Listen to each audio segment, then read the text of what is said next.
تو یہ حضور کا جملہ کتنا خوبصورت ہے، اور اگر نہیں ہم اللہ کی تقسیم پہ راضی ہوں گے تو کیا کریں گے؟ حدیث میں آتا ہے جب بچہ شکم مادر میں 120 دن کا ہوتا ہے تو فرشتہ آ کے 4 چیزیں لکھ جاتا ہے، ان میں سے ایک چیز اس کا رزق ہے کہ ساری زندگی میں اس کو کتنا رزق ملے گا۔ اب جتنا لکھا گیا ہے الٹی چھلانگے بھی لگائے اس سے زائد نہیں ملے گا، اور جب لکھا گیا ہے اس سے پہلے نہیں ملے گا۔ تو پھر اس رزق کے لیے ٹینشن کی ضرورت کیا ہے؟ رزق کے لیے کام کرے، محنت کرے۔ شاید میں نے کسی درس قرآن میں اس حوالے سے بات کی تھی۔ حضرت شیخ سعدی شیرازی فرماتے ہیں کہ ایک شخص جنگل میں گیا، اس نے دیکھا کہ ایک لومڑی ہے جس کے ہاتھ پاؤں ہی نہیں ہے۔ سوچنے لگا مالک اسے رزق کیسے دیتا ہوگا تو درخت پہ چڑھ کے بیٹھ گیا۔ تھوڑی دیر کے بعد شیر آیا، اس نے شکار کیا اور پس خوردہ چھوڑ کے چلا گیا۔ وہ رینگتی رینگتی آگے بڑھی اور پس خوردہ کھا کے پیٹ بھر لیا۔ اب اس نے کہا کہ جب اس لومڑی کو اللہ عطا فرماتا ہے، میں تو اس کا بندہ ہوں، میں کیوں محنت کروں؟ اس نے محنت چھوڑ دی۔ ایک دن فاقے سے کاٹا، دوسرا دن فاقے سے کاٹا، تیسرے دن جب حالت غیر ہونے لگی تو آواز آئی بندے میں لومڑی کو بغیر کسی محنت کے دے سکتا ہوں، تجھے نہیں دیکھ سکتا، تجھے بھی عطا کر سکتا ہوں، لیکن لومڑی نہ بن، شیر بن، خود کما اور اوروں کو بھی کھلا، نہ کہ لومڑی کی طرح جو ہے وہ بن کے بیٹھ جائے۔ یہ بھی حکم ہے محنت کرنے کا، لیکن محنت کرنے کا، سعی کرنے کا حکم ہے، ٹینشن لینے کا حکم نہیں ہے۔ ہماری ذمہ داری نہیں، ہمارا کام ہے کام پہ چلے جانا۔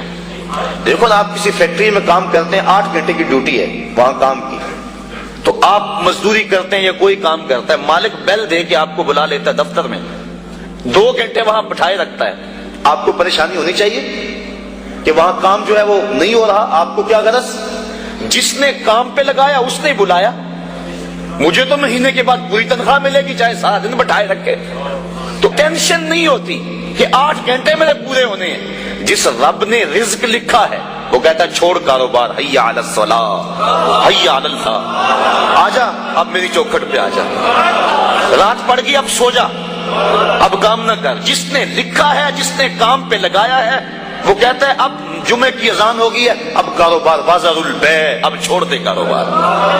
تو اب جس نے کام پہ لگایا وہی تو بلا رہا ہے، اور ہم کہتے ہیں تیرے بلانے پہ نہیں آئیں گے۔